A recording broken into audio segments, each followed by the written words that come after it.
Recuerdo el momento en que el agua irrumpió en el camarote. Recuerdo el estruendo ensordecedor del casco del yate al estrellarse contra un arrecife de coral.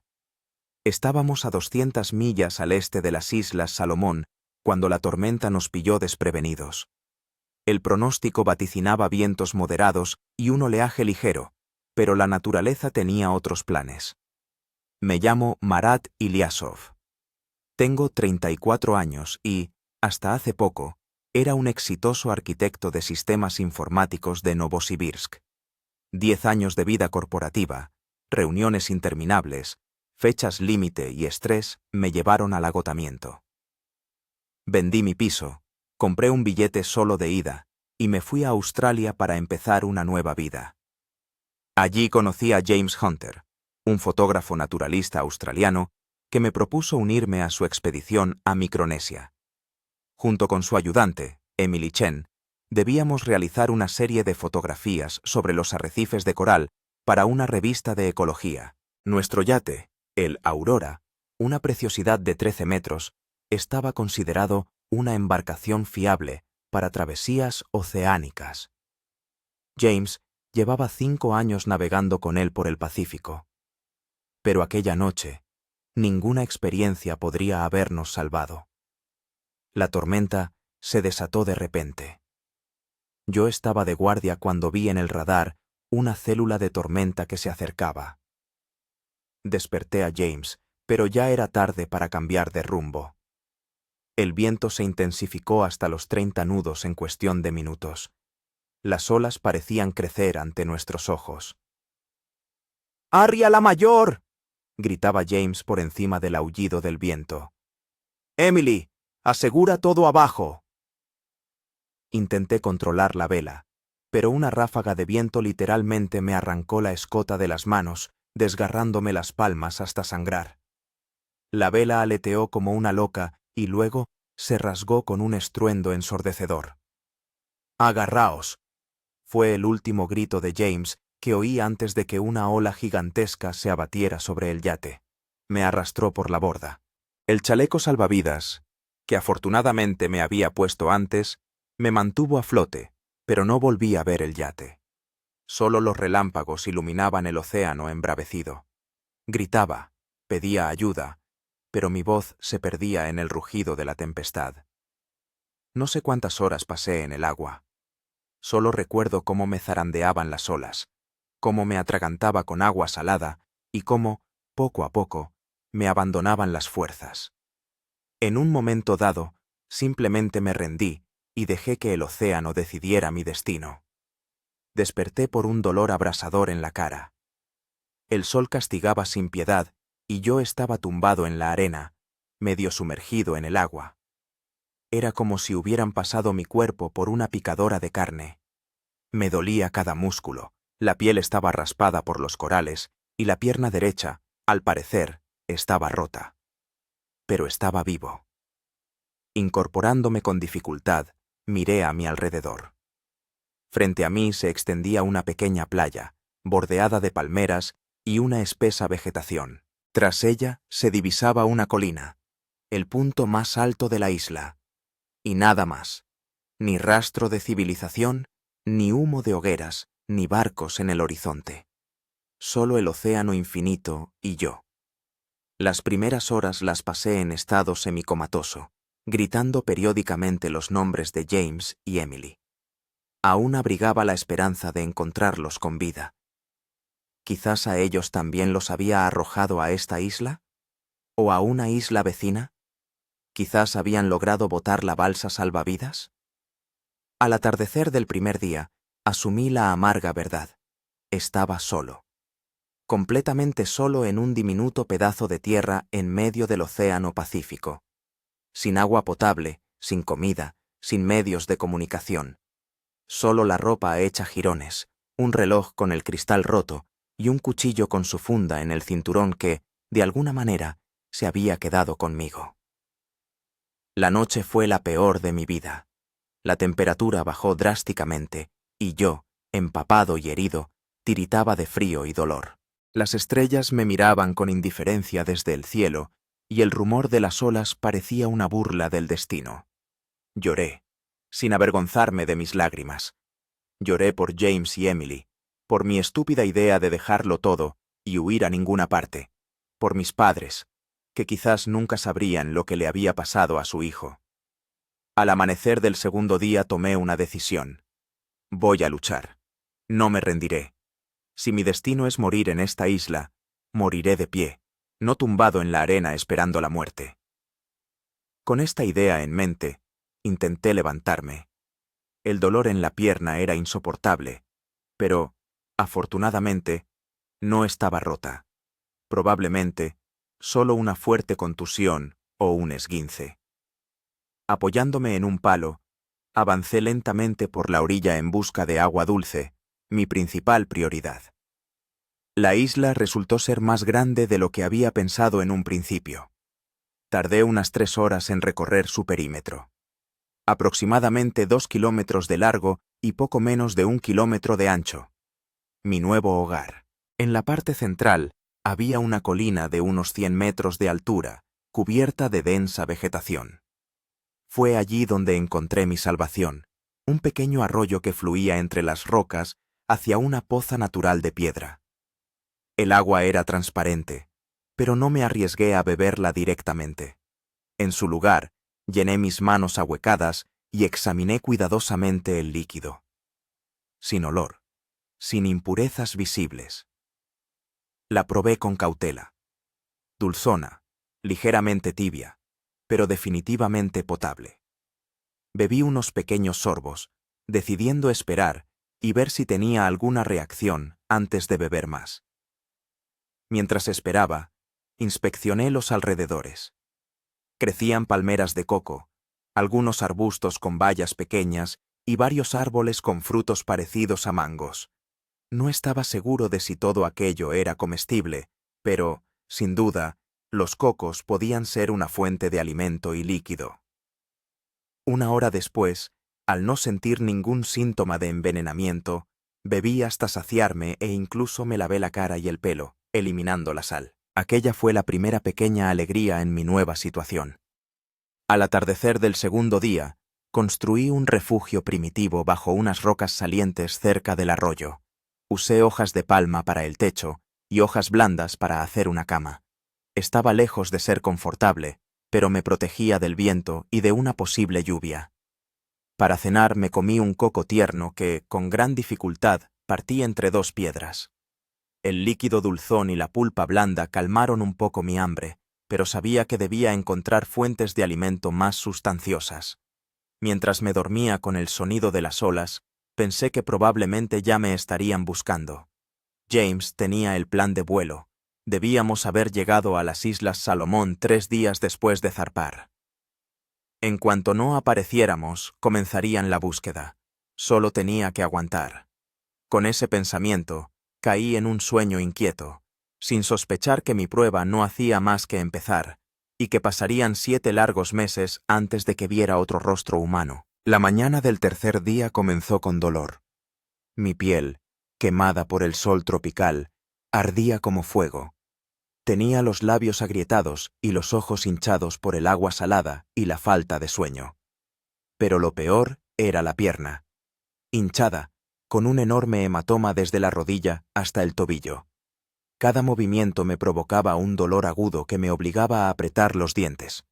Lo primero que decidí hacer fue inspeccionar mi nuevo hogar con más detenimiento. Apoyándome en una muleta improvisada, subí lentamente a la colina que se alzaba en el centro de la isla. Desde allí se abría una vista de 360 grados, un océano infinito hasta el horizonte. Ni islas cercanas, ni barcos que pasaran. Solo la inmensa inmensidad azul del agua, fundiéndose con el cielo. Tras examinar la isla desde la altura, observé que en la cara norte, un arrecife de coral formaba algo parecido a una laguna, una zona de mar protegida de las olas. Podría ser un buen lugar para pescar y, tal vez, incluso para recoger moluscos. Al bajar de la colina, descubrí otra fuente de agua dulce, un pequeño estanque formado en una cavidad natural de la roca. El agua allí era más limpia y fresca que la del arroyo. Decidí que sería mi principal fuente de agua potable, La siguiente tarea era construir un refugio más seguro. Mi alojamiento temporal bajo la roca podía protegerme del sol, pero no de la lluvia o el viento. Encontré un lugar entre 4 palmeras que crecían formando casi un cuadrado perfecto. Usando ramas caídas, lianas y anchas hojas de palma, empecé a construir algo parecido a una cabaña. El trabajo avanzaba lentamente debido a la pierna herida y la falta de herramientas. Mi único ayudante era una navaja de bolsillo, una navaja suiza que James me había regalado antes de zarpar. «Tu primer talismán marinero», me dijo entonces. Ahora aquella navaja era mi único vínculo con mi vida pasada y la herramienta más importante para sobrevivir. Al final del día, tenía una estructura primitiva que, con mucha imaginación, podría llamarse cabaña. Pero era mejor que nada. Reforcé el techo con capas adicionales de hojas e hice algo parecido a una puerta con ramas entrelazadas. Por la noche, por primera vez, me puse a pensar seriamente en cómo enviar una señal a los equipos de rescate. Necesitaba una hoguera, grande, con un humo denso y visible desde el aire. Recogí ramas secas y hojas, las apilé en un lugar despejado en la cima de la colina. Ahora quedaba por resolver la tarea más difícil: cómo encender el fuego. En las películas de supervivencia, los protagonistas suelen hacer fuego por fricción en un par de minutos. La realidad resultó ser mucho más dura. Pasé varias horas intentando crear una chispa frotando palos, y todo fue en vano. Tenía las manos llenas de ampollas, el sudor me inundaba los ojos y no había fuego por ninguna parte. Desesperado me acordé del reloj de pulsera. El cristal estaba roto, pero el mecanismo parecía seguir funcionando. Si usaba el trozo de cristal que quedaba como una lente. Saqué con cuidado el fragmento e intenté enfocar los rayos del sol en un montón de musgo seco. Pasaron unos 20 minutos de angustiosa espera antes de que apareciera la primera bocanada de humo, y luego una pequeña chispa. Soplé con cuidado sobre ella, añadiendo cada vez más hierba seca. El fuego creció, y pronto tuve una hoguera pequeña, pero estable. La sensación de triunfo fue increíble. Grité de alegría, experimentando por primera vez en aquellos días algo más que miedo y desesperación. Tenía fuego. Ahora no solo podía enviar señales, sino también cocinar alimentos, desinfectar agua y protegerme de los insectos por la noche. Trasladé parte del fuego a mi cabaña, creando una segunda hoguera en un lugar seguro, rodeado de piedras. Ahora tenía que mantenerla encendida constantemente, sin dejar que se apagara.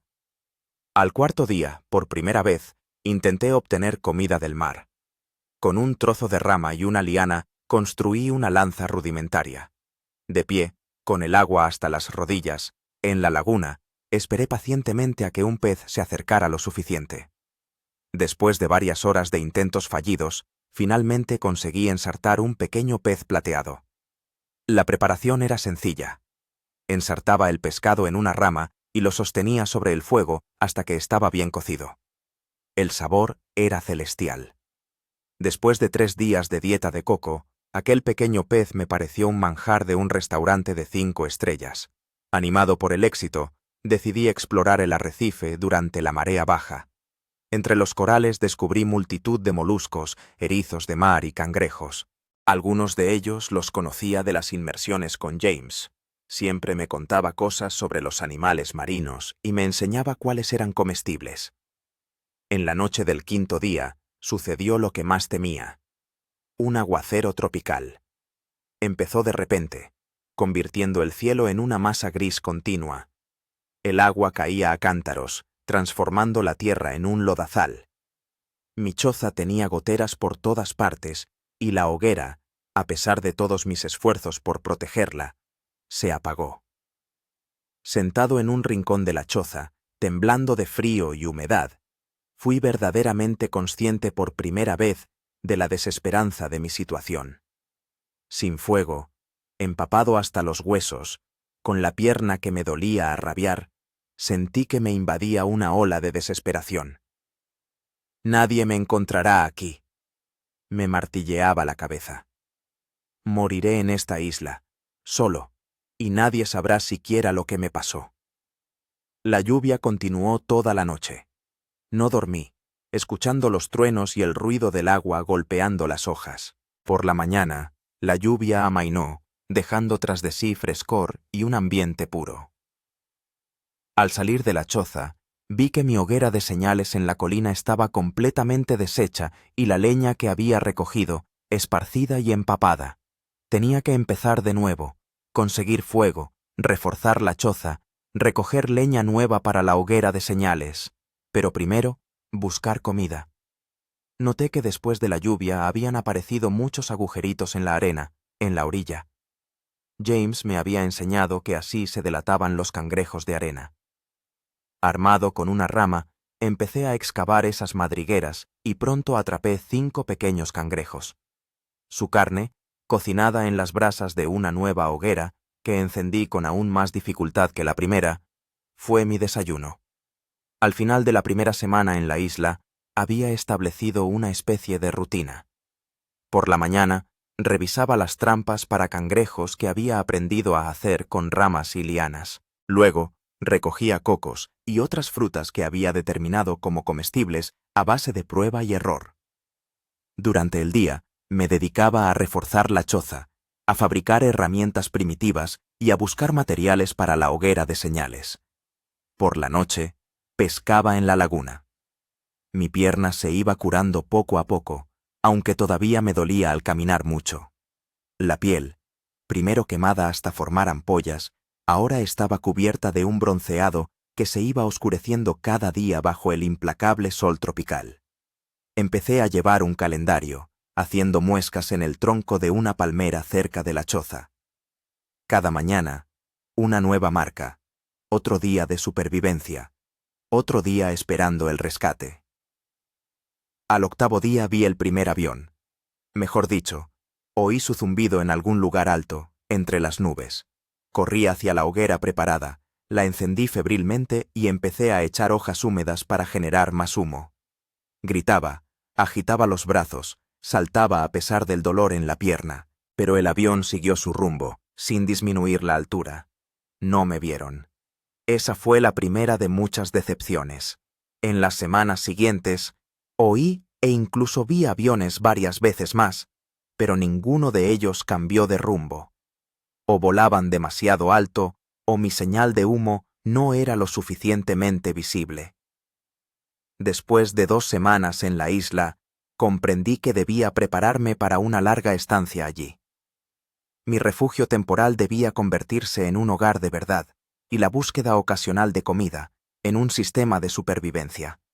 Así comenzó mi camino de moderno Robinson Crusoe, un camino que duraría mucho más de lo que podía imaginar en aquellos primeros días después del naufragio. A finales del primer mes en la isla, había dejado de ser un huésped ocasional y empezaba a convertirme en un residente permanente. Mi choza, que al principio era una miserable estructura de ramas y hojas, se había transformado poco a poco en un refugio bastante sólido. Reforcé las paredes utilizando ramas entrelazadas, tapé las grietas con una mezcla de arcilla y arena, hice una cama elevada con ramas atadas para no dormir en el suelo. Junto a la choza, construí un cobertizo para almacenar provisiones y herramientas. Debajo guardaba las frutas recogidas, pescado seco, cocos y también mis primitivas herramientas de trabajo: palos afilados, piedras con bordes cortantes, cestas trenzadas con hojas de palma. El fuego se convirtió en mi compañero constante. Aprendí a mantenerlo encendido día y noche, protegiéndolo del viento y la lluvia. Para ello tuve que construir un refugio especial, una especie de hogar hecho con piedras y un cobertizo encima. Ahora siempre tenía brasas calientes con las que podía encender una nueva hoguera. Mi ropa, que inicialmente consistía en pantalones cortos y una camiseta rota, se iba deteriorando poco a poco. Intenté hacerme ropa nueva con hojas de palma, pero eran demasiado duras y me irritaban la piel. Al final, me resigné a vivir semidesnudo, utilizando los restos de los pantalones cortos y un taparrabos improvisado con la corteza interior blanda de algún árbol. La comida era una preocupación constante. Perfeccioné mis habilidades de pesca fabricando varias herramientas: un arpón para las aguas poco profundas, una rudimentaria caña de pescar hecha de liana con un anzuelo de hueso de pescado, e incluso algo parecido a una red hecha con fibras entrelazadas.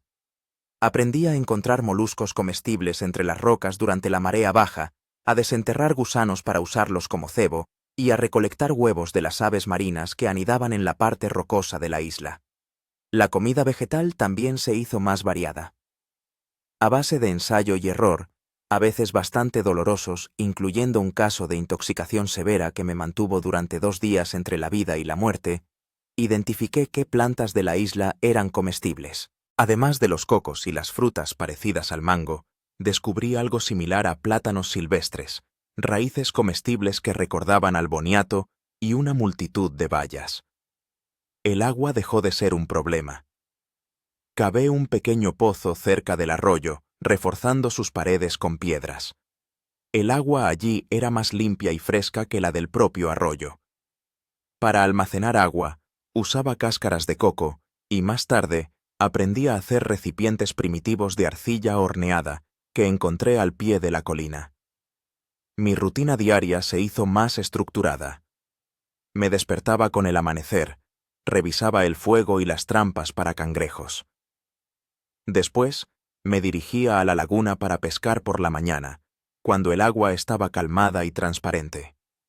Pasaba el mediodía, cuando el sol estaba en lo alto y el calor se volvía insoportable, a la sombra, fabricando herramientas o reparando la cabaña.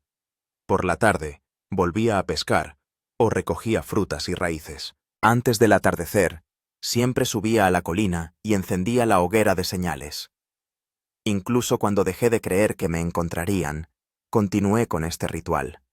Era mi conexión con el mundo de la gente, mi forma de decir: todavía estoy aquí, aún sigo vivo. La prueba más dura fue la soledad. La falta de contacto humano resultó ser más difícil que las privaciones físicas. Empecé a hablar en voz alta, primero conmigo mismo, luego con interlocutores imaginarios y, al final, incluso con los objetos que me rodeaban. Mi arpón recibió el nombre de cazador. La gran piedra a la entrada de la cabaña se convirtió en el guardián, y la cáscara de coco de la que bebía, en la copa de los deseos. En el pasado, me consideraba un introvertido que prefería la soledad a las compañías ruidosas. Ahora comprendía lo social que es el ser humano. Echaba de menos las cosas sencillas, el sonido de una voz humana, una sonrisa fortuita de un desconocido, incluso el molesto ruido de los vecinos al otro lado de la pared. El día 45, según mi calendario de muescas, ocurrió algo que cambió mi existencia en la isla. Durante la marea baja, mientras exploraba la parte más alejada del arrecife, me topé con restos, trozos de madera, plástico, metal, arrojados sobre las rocas. Al principio pensé que eran restos de nuestro yate, pero, al acercarme, comprendí que era basura arrastrada por la corriente de algún otro lugar. Entre esta chatarra encontré verdaderos tesoros: una botella de plástico con tapón, un contenedor impermeable perfecto, un trozo de red de pesca, varios metros de cuerda sintética, un fragmento de una caja de plástico y, lo más importante, un objeto metálico que, tras una inspección más detallada, resultó ser un abrelatas con el mango roto. Este descubrimiento me inspiró a buscar con más ahínco. En los días siguientes, inspeccioné toda la costa de la isla durante las mareas bajas, recogiendo todo lo que pudiera ser útil. Mi colección se engrosó con un retal de lona, botellas de plástico de diferentes tamaños, un trozo de lata de aluminio, que convertí en un cuchillo primitivo, e incluso algunos clavos, arrastrados de alguna construcción de madera. Usando estos hallazgos, mejoré significativamente mi vivienda y mis herramientas. La lona se convirtió en parte del techo, protegiendo de la lluvia mejor que las hojas de palma. El abrelatas se transformó en una herramienta multiusos para cortar, cavar e incluso para sacar chispas de las piedras. Las botellas de plástico se convirtieron en recipientes para agua y contenedores para almacenar semillas y objetos pequeños. Un día, encontré en la orilla algo que hizo que mi corazón latiera con fuerza: una pequeña caja de madera, envuelta en plástico. Dentro descubrí un cuaderno empapado, pero aún legible, varios lápices, un encendedor, inservible. Y, lo más sorprendente, un pequeño espejo de bolsillo con marco de plástico. El cuaderno, secado al sol, se convirtió en mi diario. Empecé a registrar mis pensamientos, mis observaciones sobre la naturaleza de la isla y mis planes para el futuro. Esta actividad me ayudaba a mantener la cordura, a estructurar mis pensamientos y sentimientos, impidiendo que me hundiera en el abismo de la desesperación. El espejo, por su parte, se convirtió no solo en una herramienta para hacer señales. Podía dirigir los reflejos del sol hacia los barcos que pasaban a lo lejos, sino también en una forma de mantener el contacto conmigo mismo. Por primera vez en 2 meses vi mi rostro, moreno hasta la negrura, demacrado, con una barba crecida y el pelo enmarañado. En mis ojos había un brillo salvaje que nunca había tenido antes. Me miré y no me reconocí. Frente a mí no estaba ya el especialista en informática de Novosibirsk, sino un auténtico isleño, un salvaje, que había sobrevivido contra todo pronóstico. A finales del 3er mes, construí una segunda cabaña, en la cima de la colina, junto a la hoguera de señales. Era más pequeña que la principal, pero me permitía permanecer en el puesto de observación incluso cuando hacía mal tiempo. Desde allí se divisaba toda la isla y el océano circundante. Pasaba mucho tiempo allí, escrutando el horizonte en busca de barcos y aviones, pero también simplemente observando la vida de mi pequeño mundo. Fue desde ese mismo puesto de observación que noté algo extraño en el agua de la laguna durante la marea baja, unas siluetas oscuras bajo la superficie, con una forma demasiado regular para ser una formación natural. Intrigado, bajé a la orilla y, esperando a la marea más baja, me adentré en el agua. Lo que descubrí superó todas mis expectativas. A pocos metros de la orilla, parcialmente cubierto de arena y cubierto de coral, yacía un pequeño bote, probablemente un bote salvavidas de algún barco que había naufragado mucho antes de mi llegada. El corazón me latía con fuerza mientras buceaba, intentando examinar el hallazgo bajo el agua. El bote estaba muy dañado. El casco tenía un agujero enorme. La hélice había desaparecido, pero algunas partes aún parecían intactas. Pasé varias horas buceando y explorando cada centímetro del barco hundido, y mis esfuerzos se vieron recompensados. En un compartimento relativamente seco bajo el asiento, encontré un contenedor de plástico sellado. Dentro había un verdadero tesoro. Un kit de supervivencia de emergencia que contenía una brújula, una linterna de señales con pilas, que por desgracia se habían gastado hacía tiempo, anzuelos y sedal de pesca, una pequeña multiherramienta con cuchillo, sierra y alicates, pastillas para potabilizar el agua e incluso un pequeño botiquín con antiséptico, vendas y analgésicos. Este hallazgo lo cambió todo. Ahora tenía herramientas de verdad que me hacían la vida mucho más fácil. La multiherramienta se convirtió en mi mayor tesoro. Con ella podía hacer cosas que antes solo podía soñar. Los anzuelos de pesca multiplicaron mis capturas varias veces. La brújula me daba una sensación de orientación, recordándome que existía un mundo más allá de la isla, un mundo con norte y sur, este y oeste. Los medicamentos me ayudaron a controlar las pequeñas heridas e infecciones que me perseguían constantemente.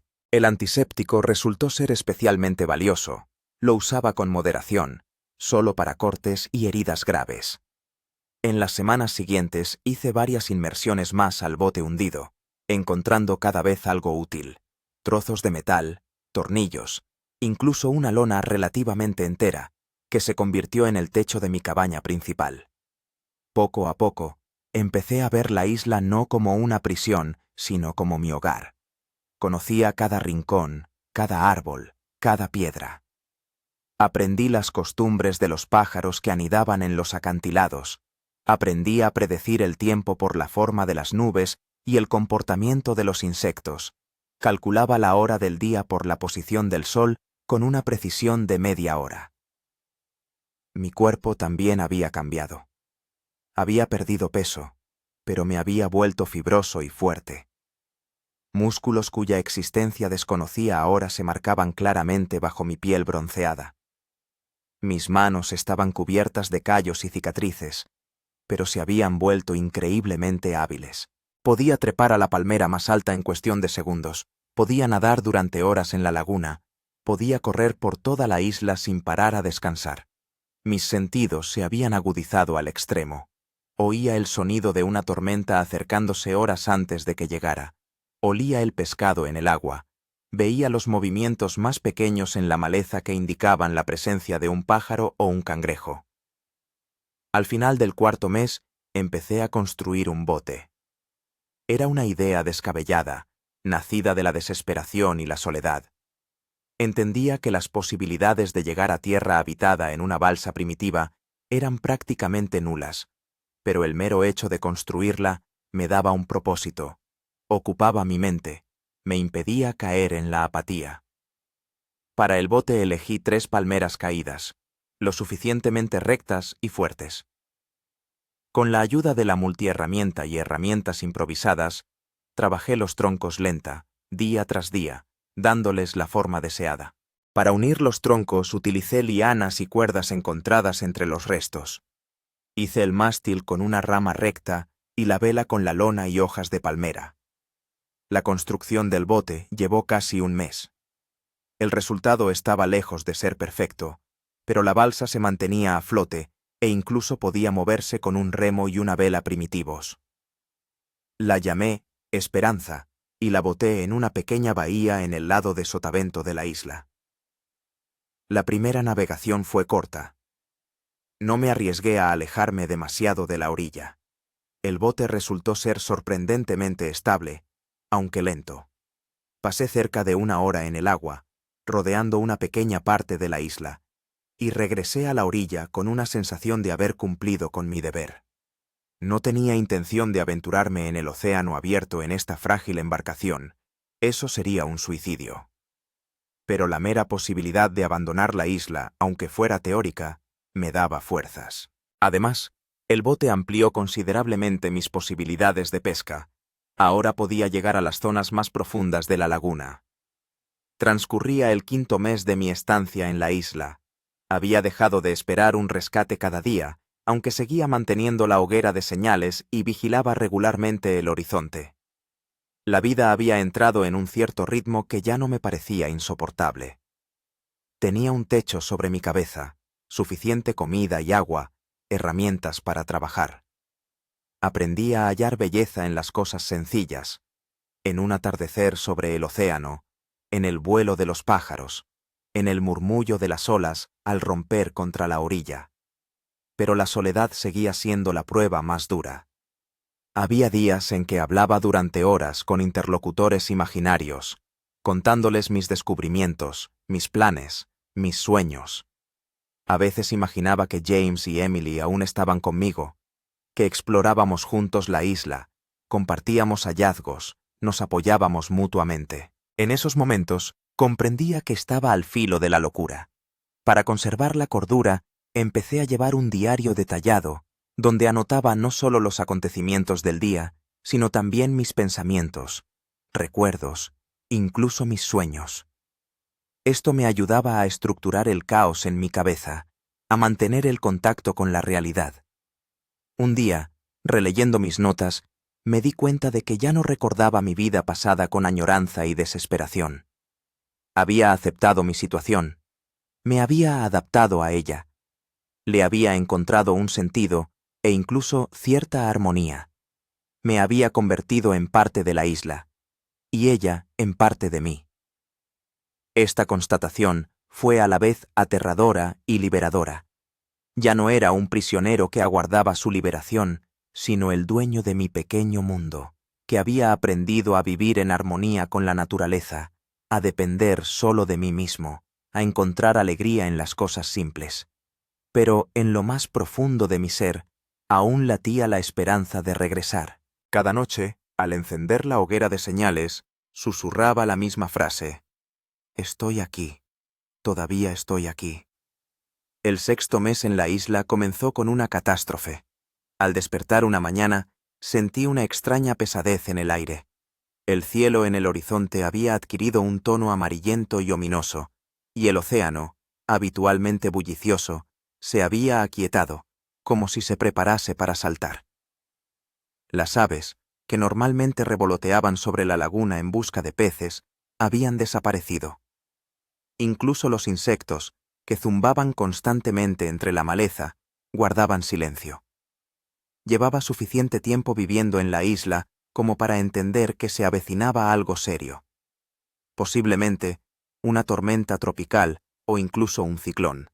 Tenía apenas unas horas para prepararme. Lo primero que hice fue trasladar todos los objetos de valor y las provisiones a la cueva que había descubierto en la parte rocosa de la isla durante las primeras semanas. Estaba situada lo suficientemente alta como para no inundarse durante la marea alta y estaba protegida del viento por una saliente de la roca. Luego, reforcé ambas cabañas con soportes y cuerdas adicionales. Saqué la barca a la playa y la escondí entre la maleza, atándola a varios árboles. Recogí todos los recipientes para agua, los llené y los llevé a la cueva. La última preparación fue crear una reserva de ramas secas y hojas para la hoguera. Sabía que, después de la tormenta, sería difícil encontrar combustible seco. Al mediodía, el cielo estaba completamente cubierto de nubes, y el viento se había intensificado tanto que las palmeras se doblaban casi hasta el suelo. Me refugié en la cueva, bloqueando la entrada con ramas y piedras, dejando solo un pequeño orificio para el aire. La tormenta se abatió sobre la isla con una furia que nunca antes había presenciado.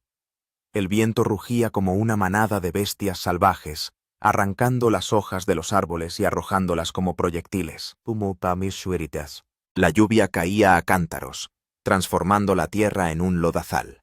Las olas, tan altas como un edificio de 3 pisos, rompían contra la orilla, arrasando todo a su paso. Me senté en mi refugio, escuchando el caos del exterior, y recé para que la cueva resistiera el embate de la tempestad. De vez en cuando, entre el estruendo del viento y la lluvia, se oían crujidos de árboles al romperse y el estrépito de rocas que se desprendían de la colina. La tormenta duró toda la noche y gran parte del día siguiente. Cuando, por fin, la furia de los elementos amainó y me atreví a asomarme, no reconocí mi isla. La playa donde se encontraba mi primera cabaña había desaparecido por completo bajo el agua. Muchos árboles habían sido arrancados de raíz o partidos por la mitad. La colina donde encendía la hoguera de señales se había derrumbado parcialmente, formando una profunda quebrada.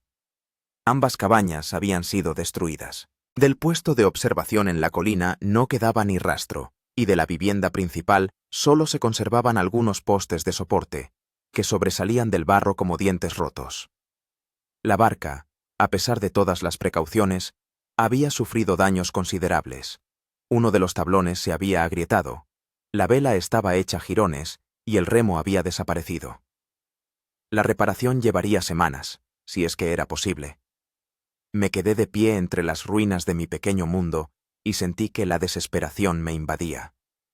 6 meses de trabajo, 6 meses de lucha por la supervivencia, y todo aniquilado en una sola noche. Por un momento, incluso pensé si no sería más fácil rendirme, tumbarme en el suelo y dejar que la naturaleza terminara lo que había comenzado. Pero este pensamiento no duró mucho. Algo dentro de mí, alguna chispa terca que ni siquiera la tormenta más fuerte había podido extinguir, me obligó a enderezarme y a empezar a evaluar los daños de forma más práctica. Todavía tenía las herramientas y gran parte de las provisiones escondidas en la cueva. Tenía experiencia sobreviviendo en esta isla. Tenía conocimiento de dónde encontrar comida, agua, materiales para la construcción. Y, lo más importante, tenía la voluntad de vivir, templada por meses de adversidades. Comencé por inventariar lo que quedaba. La multiherramienta, la brújula, el botiquín, los aparejos de pesca.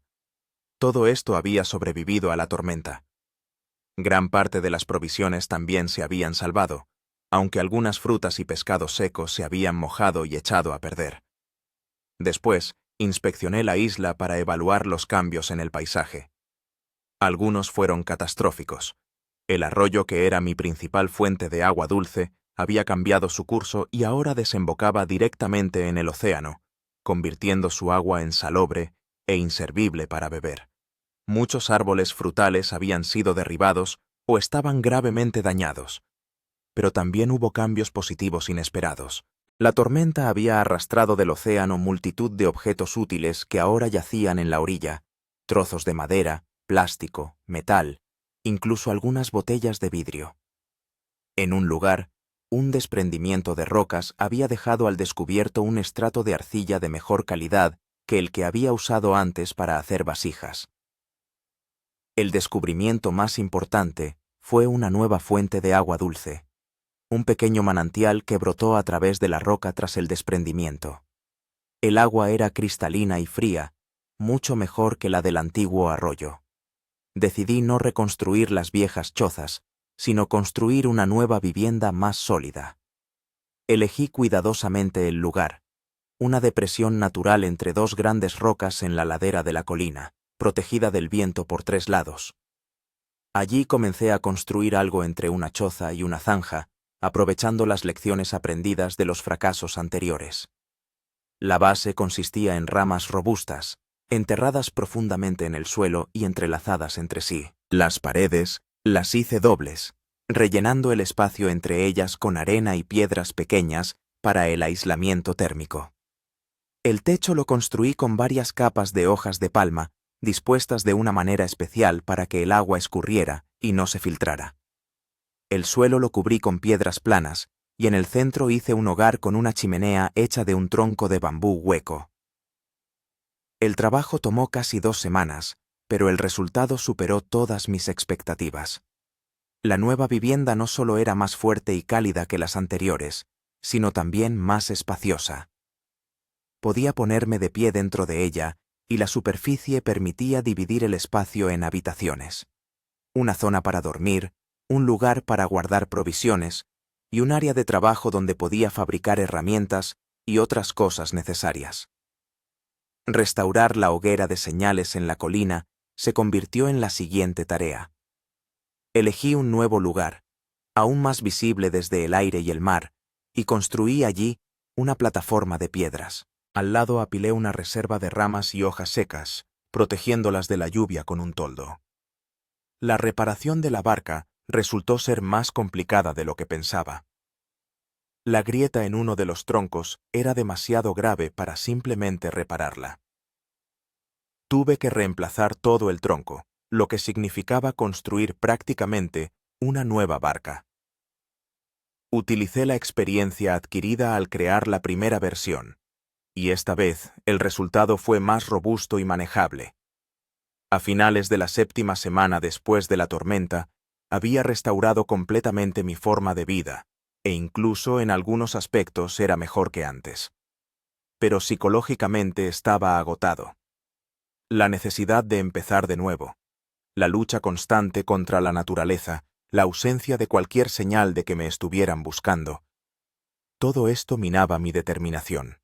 En esos momentos recurría a mi diario. Al releer las anotaciones de los primeros días en la isla, veía lo lejos que había llegado, cuántas habilidades había adquirido, cuántos obstáculos había superado. Eso me daba fuerzas para continuar. Un día, mientras removía escombros tras la tormenta en la parte más alejada de la isla, me topé con algo extraño. Un objeto metálico, medio enterrado en la arena. Al desenterrarlo, descubrí una caja metálica oxidada de unos 30 por 20 centímetros. La tapa estaba atascada, pero con la ayuda de una multiherramienta logré abrirla. En el interior había una bolsa de plástico, sellada y, sorprendentemente, seca. En la bolsa encontré varias fotografías, amarillentas por el tiempo, varias hojas de papel con texto manuscrito en un idioma parecido al francés y un pequeño libro encuadernado en cuero.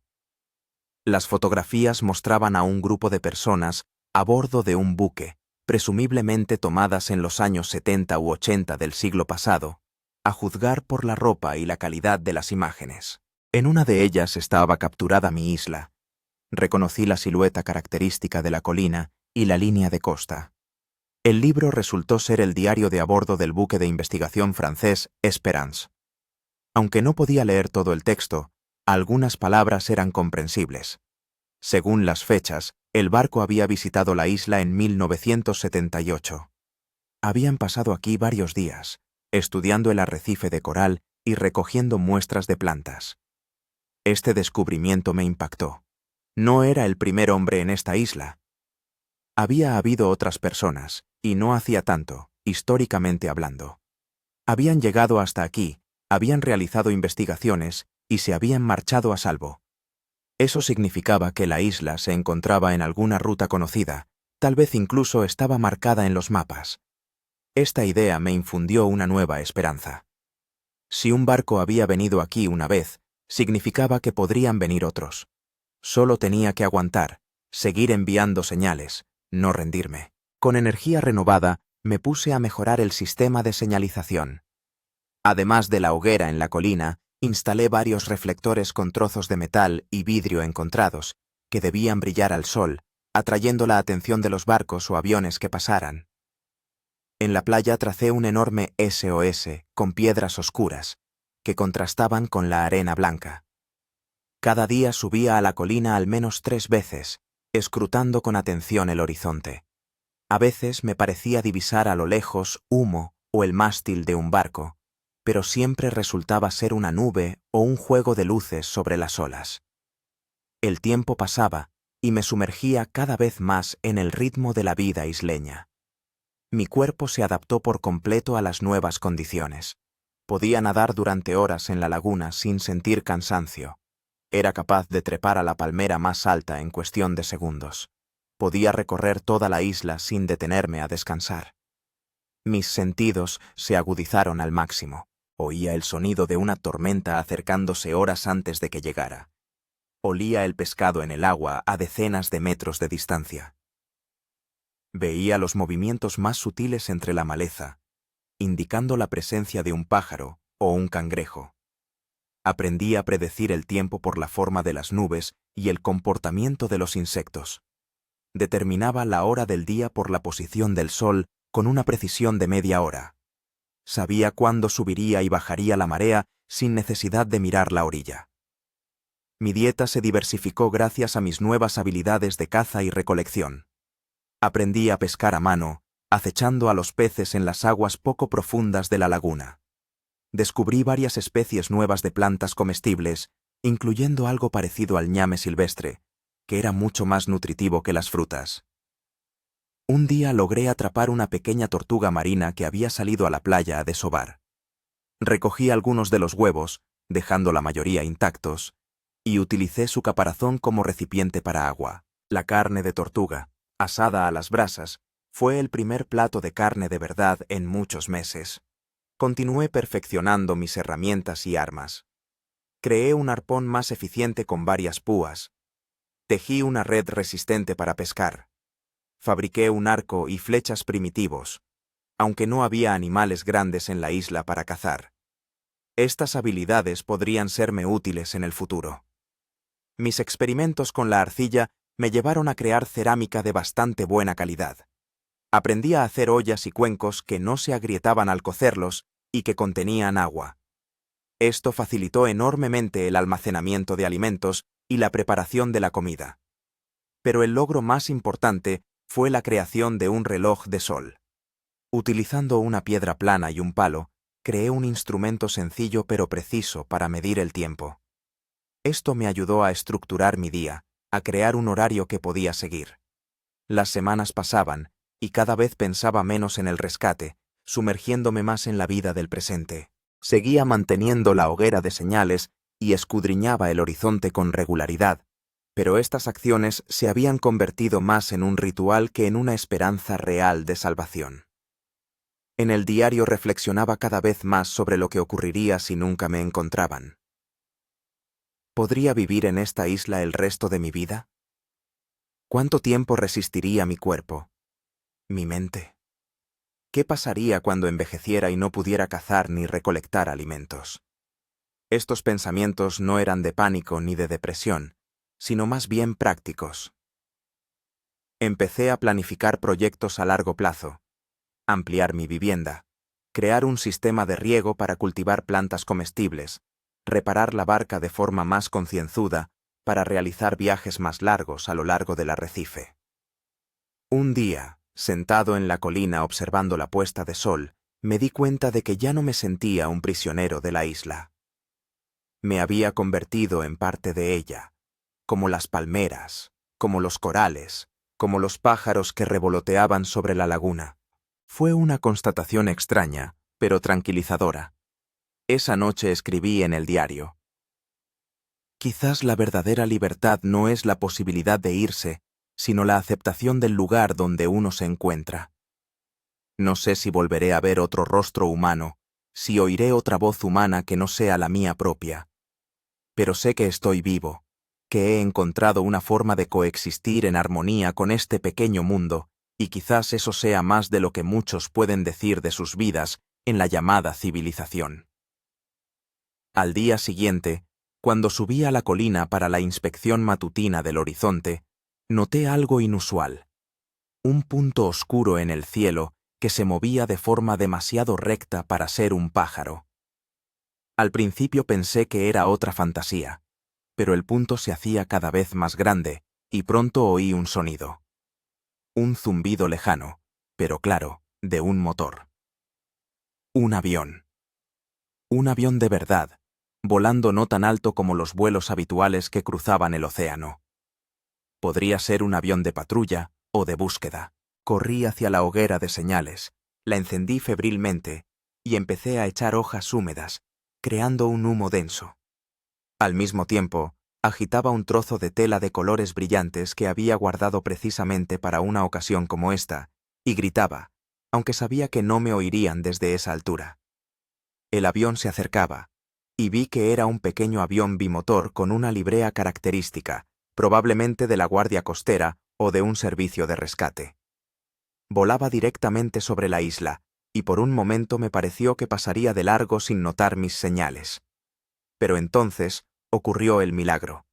El avión hizo un círculo sobre la isla, descendió y dio otra vuelta, examinando claramente mis señales.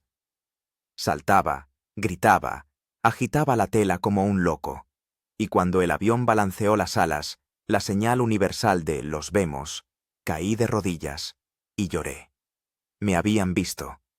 Después de 7 meses de soledad, lucha, desesperación y esperanza, por fin me notaron. Me habían rescatado.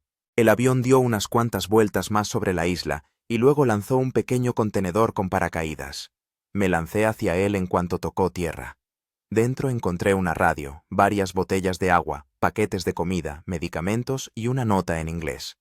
Aguanta.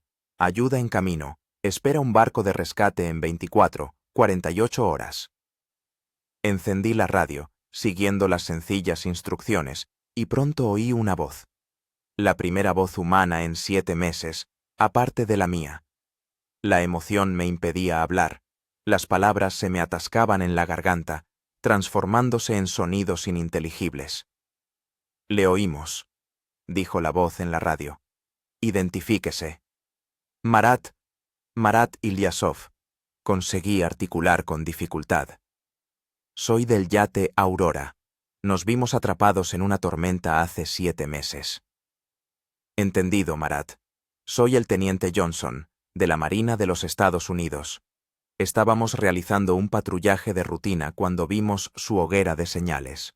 Un buque de rescate ya está en camino. Llegará en aproximadamente 36 horas. ¿Cómo se encuentra? ¿Tiene alguna lesión o enfermedad?» «Yo estoy bien», respondí, aunque no era del todo cierto. Físicamente estaba relativamente sano, pero emocionalmente estaba al límite. «Bien. Manténgase en contacto. Nos comunicaremos cada 2 horas. Si necesita algo, utilice el botón de llamada». Agradecí al teniente y apagué la radio para ahorrar batería. Luego me senté en la arena y rompí a llorar. Toda la tensión de los últimos meses, todos los miedos, todo el dolor y la soledad, todo salió a borbotones en un torrente de lágrimas. Cuando por fin me tranquilicé, abrí una de las botellas de agua. Estaba fría, agua fría de verdad, no el líquido tibio de mi manantial. El sabor era delicioso. Luego probé la comida de los paquetes, barritas energéticas, frutos secos, incluso chocolate. Después de meses de pescado, cocos y frutas silvestres, estos sencillos alimentos me parecían un banquete. Pasé las siguientes horas en un extraño estado de euforia y ansiedad. Por un lado, me alegraba de que por fin me hubieran encontrado, de que pronto volvería a la civilización. Por otro, sentía una extraña inquietud ante la idea de regresar. ¿Cómo sería esa transición? ¿Podría volver a acostumbrarme a la vida entre la gente, al ruido de las ciudades, al flujo constante de información? Decidí aprovechar el tiempo que me quedaba para prepararme para la partida. Reuní todo lo que quería llevarme: el diario, el libro de bitácora encontrado, algunas herramientas hechas por mí mismo que podrían servir como recuerdos, una pequeña colección de conchas y piedras bonitas. Empaqueté todo cuidadosamente en una bolsa tejida con hojas de palma. Después recorrí la isla, despidiéndome de los lugares que se habían vuelto importantes para mí: la laguna donde aprendí a pescar, la colina desde donde vigilaba los barcos, la cueva que me había salvado durante la tormenta, mi cabaña, que se había convertido en un verdadero hogar. Por la noche, volví a contactar con el teniente Johnson. Me informó de que el buque de rescate iba según lo previsto y llegaría a la isla aproximadamente al mediodía del día siguiente. También me contó que, tras la desaparición de la Aurora, se habían organizado búsquedas, pero no habían dado resultado. El yate y su tripulación habían sido declarados oficialmente desaparecidos un mes después de la fecha estimada de llegada a las Islas Salomón. ¿Y qué hay de James y Emily?, pregunté con el corazón en un puño.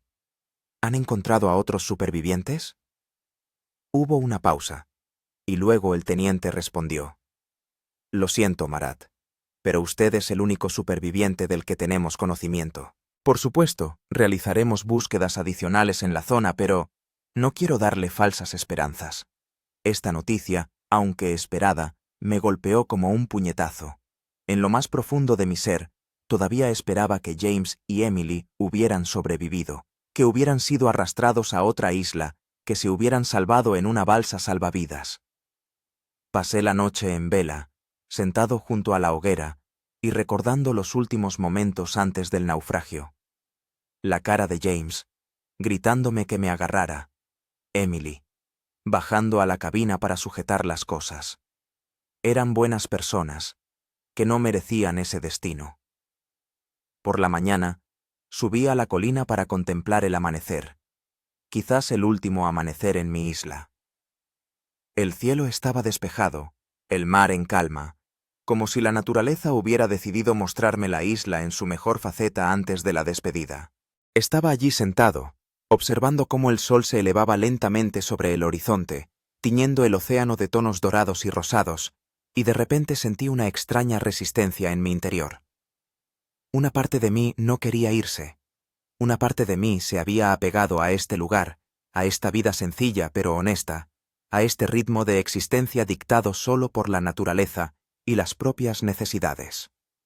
Aquí, en la isla, había encontrado algo que nunca había tenido en el mundo civilizado: la libertad absoluta, la responsabilidad total de mi vida, una conexión directa con la naturaleza.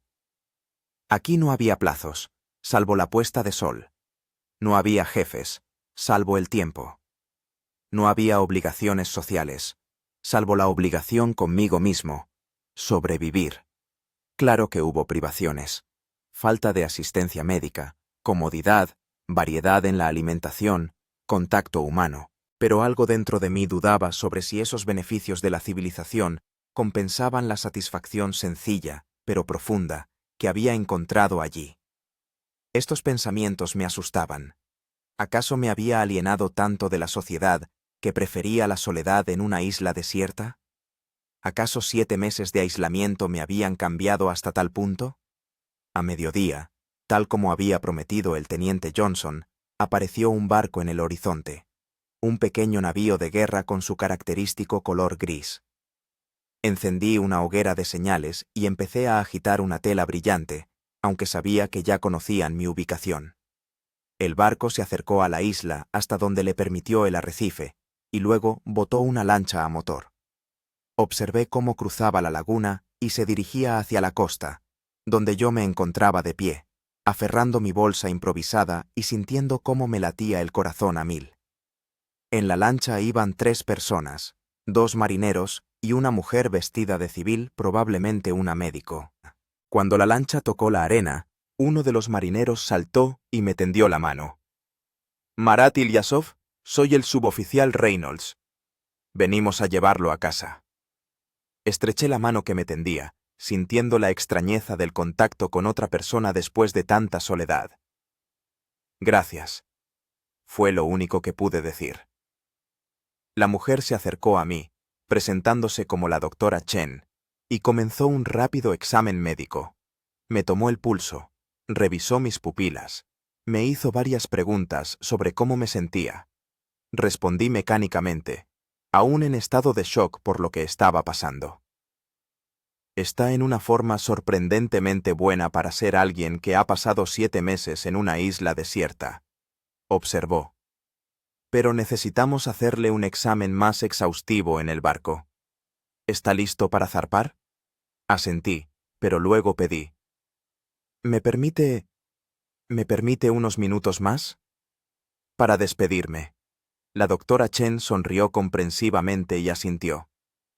«Por supuesto. Esperaremos en la lancha». Cuando se alejaron, me volví hacia la isla, hacia mi hogar de los últimos 7 meses. Miré las palmeras que se balanceaban con el viento, el agua cristalina de la laguna, la colina que se elevaba sobre toda la isla, y sentí que las lágrimas volvían a inundarme los ojos. «Gracias», susurré. «Gracias por salvarme la vida. Gracias por todas las lecciones que me has dado». Luego me giré y caminé hacia la lancha, dejando atrás una parte de mí mismo, una parte que permanecerá para siempre en ese pequeño pedazo de tierra en medio del Océano Pacífico. El trayecto hasta el barco transcurrió en silencio. Observé cómo la isla se empequeñecía gradualmente, pareciéndose cada vez más a esos pequeños puntos que tan a menudo había escudriñado en el horizonte con la esperanza de ser rescatado. Ahora, yo mismo me estaba convirtiendo en un punto en el horizonte para la isla. En el barco me recibieron con sincero afecto y atención. El capitán me estrechó la mano personalmente y expresó su admiración por mi resistencia.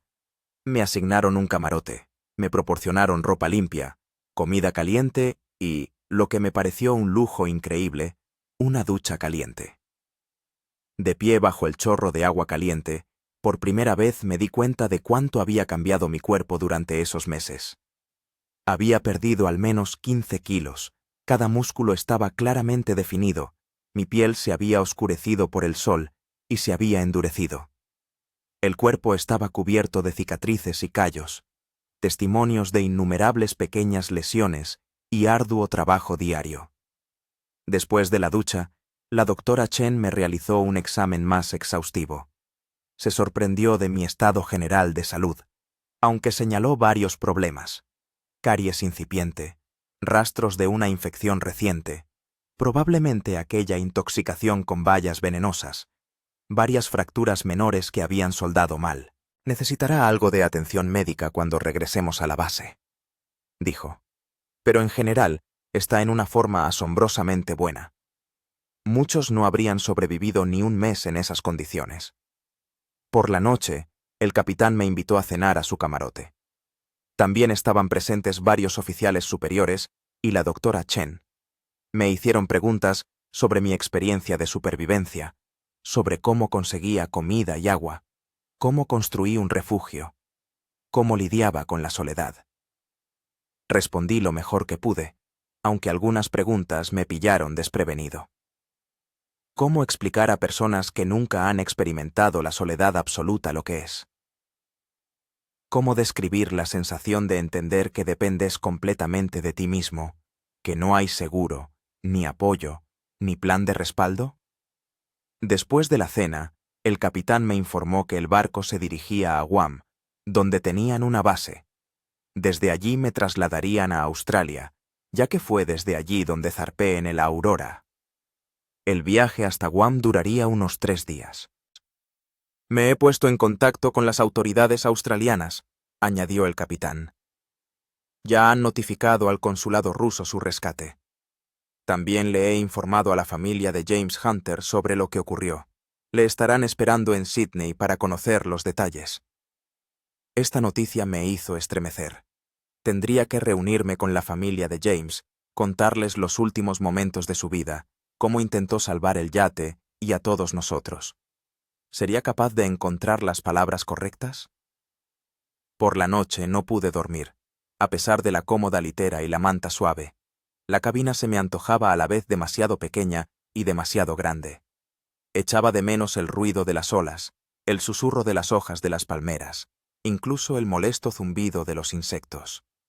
En cambio, solo había el monótono rumor de los motores del barco y una extraña sensación de movimiento bajo mis pies.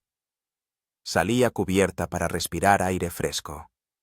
La noche era clara y las estrellas brillaban tan intensamente como sobre mi isla. Las miré y pensé en cómo había cambiado mi vida en esos 7 meses. Cómo había cambiado yo mismo. Por la mañana pedí permiso al capitán para enviar un mensaje a mis padres. Él accedió de inmediato y me proporcionó acceso a las comunicaciones del barco. Estuve mucho tiempo sentado frente a la pantalla, sin saber qué decir. ¿Cómo resumir 7 meses de lucha, desesperación, esperanza y transformación en un mensaje corto? Al final, escribí simplemente: Mamá, papá, estoy vivo. Me han rescatado. Pronto estaré en casa. Os quiero. Marat. Los 2 días siguientes a bordo del barco transcurrieron en un extraño estado entre el pasado y el futuro. Hablé mucho con la doctora Chen, que, según descubrí, tenía experiencia trabajando con personas que habían sobrevivido a situaciones traumáticas. Me advirtió sobre las posibles dificultades de reintegración en la sociedad. Lo que has vivido, Marat, me dijo, no es solo una prueba física, es una experiencia psicológica profunda que te ha cambiado a un nivel fundamental. Volver a la vida normal puede ser tan complicado como sobrevivir en la isla. Asentí, entendiendo que tenía razón. Incluso ahora, después de solo 2 días en el barco, me sentía ajeno entre la gente. Sus conversaciones me parecían superficiales, sus preocupaciones, triviales, sus ideas sobre el confort y la necesidad, distorsionadas. ¿Qué debo hacer?, pregunté. Date tiempo, respondió ella. No intentes volver inmediatamente a la vida que tenías antes. Reconoce que has cambiado y permítete adaptarte gradualmente. Y, tal vez, considera la posibilidad de buscar apoyo psicológico profesional. La última noche antes de llegar a Guam, estaba de pie en la cubierta, observando la puesta de sol. El sol se hundía lentamente en el océano, tiñendo el agua con los mismos tonos dorados y rosados que había visto desde la colina de mi isla. Pensaba en lo que me esperaba. El encuentro con mis padres, con la familia de James, el regreso a Rusia, el intento de encontrar de nuevo mi lugar en el mundo. No sabía si alguna vez podría volver por completo a la vida que tenía antes. Quizás ni siquiera fuera necesario. Quizás la experiencia adquirida en la isla no debía ser un paréntesis en mi biografía, sino un punto de inflexión, el comienzo de algo nuevo. Una cosa sí sabía con certeza: ya no tenía miedo a lo desconocido.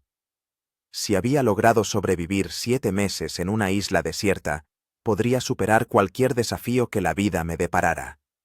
Con este pensamiento, me volví hacia la puesta de sol y susurré un último gracias a mi isla, que permanecerá para siempre en mí, incluso si nunca la vuelvo a ver. Guam me recibió con un sol brillante, un aire tropical húmedo y una ruidosa multitud de periodistas. La noticia del Robinson ruso, que había sobrevivido 7 meses en una isla desierta, se había propagado más rápido de lo que podía imaginar. Afortunadamente, los militares me protegieron del contacto directo con la prensa, haciéndome pasar por la entrada de servicio de la base. Pasé los 2 días siguientes en el hospital militar, donde me sometieron a un examen médico completo. Los médicos se sorprendieron de mi estado general de salud, aunque detectaron varios problemas que requerían atención. Caries incipiente en varios dientes, una fractura mal consolidada del dedo meñique de la mano izquierda, secuelas de una infección intestinal.